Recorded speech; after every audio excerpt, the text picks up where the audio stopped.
देखिए प्रतीक्षा जी, चिंता तो हर इलेक्शन में रहती है। जो भी पार्टी लड़ने जाती है, केवल उन पार्टियों को छोड़ करके जिन्हें पहले से ही पता है कि पराजय ही उनका प्रिय है, बाकी जो भी मैदान में होते हैं, जिनमें प्रतिद्वंद्विता है, कांटे की टक्कर है, तो चिंता तो उनको रहती ही है। क्योंकि सबसे पहले तो मैं जो घोषणा हुई है उसमें एक चीज़ को मैं प्राथमिकता देता हूँ। बंगाल में जो हिंसा की संस्कृति रही है, जो सिद्धार्थ शंकर रे के ज़माने से, कांग्रेस के ज़माने से चलती आई, सीपीएम और टीएमसी, जितने भी इलेक्शंस देखिए, चाहे वो 8 फेज में होते हों, 7 फेज में होते हों, हर फेज में हिंसा की खबरें मिलती थी।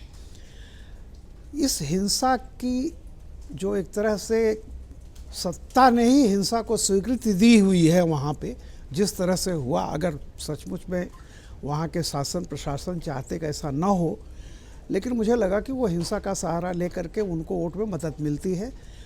उसका मुकाबला करने की कोशिश एक शुरुआत की है खुद इलेक्शन कमीशन ने। ये जो 2 फेज में कर दिया, क्योंकि देखिए जब 7 फेज में होता था तब भी कोई ऐसा फेज नहीं रहा है जिसमें हिंसा न हुई हो।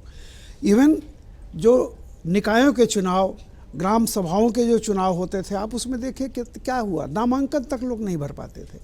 तो मेरा कहना है कि आगे जो भी होगा, एक शुरुआत चुनाव आयोग ने बहुत अच्छी की है, जो इनको सारा समेट दिया है 2 फेज में। और मुझको लगता है ऐसा है कि 2 फेज में मैं आशावादी हूँ। शायद पिछली बारों की तरह इस बार कहीं ना कहीं हिंसा पर नकेल लगेगी। तो एक तो अच्छी बात ये भी है। अब रही बात, देखिए अब टू अर्ली है। ममता बनर्जी के लिए बड़ी कठिन चुनौती है और बीजेपी के लिए भी उतनी ही कठिन चुनौती है, क्योंकि पिछली बार भी ऐसा लग रहा था कि बीजेपी करीब करीब अगर सत्ता में नहीं पहुंची तो 3 फिगर में पहुंच जाएगी। तो कई लोग ये कह सकते हैं कि बीजेपी असफल रही, लेकिन मैं उसको इस बड़ी सफलता इसलिए मानता हूं कि बीजेपी ने पश्चिम बंगाल में कम से कम ये काम किया कि 2 राष्ट्रीय पार्टियां जिन्होंने सबसे लंबे समय तक बंगाल में राज किया था, वो कांग्रेस पार्टी थी और सीपीएम थी, जिन्होंने, ममता बनर्जी तो मान लीजिए कितना 15 साल या जो भी हो, इसके अलावा तो वही 2 पार्टियां रहीं। उन दोनों पार्टियों को विधानसभा चुनाव में 0 पर ला देना, ये बहुत बड़ी, मैं समझता हूँ ये पिछले चुनाव में बीजेपी की बहुत बड़ी सफलता थी। सिर्फ सत्ता पाना ही सफलता नहीं होती है। 3 से 73 पर पहुँचे, अब शायद 77 है वो।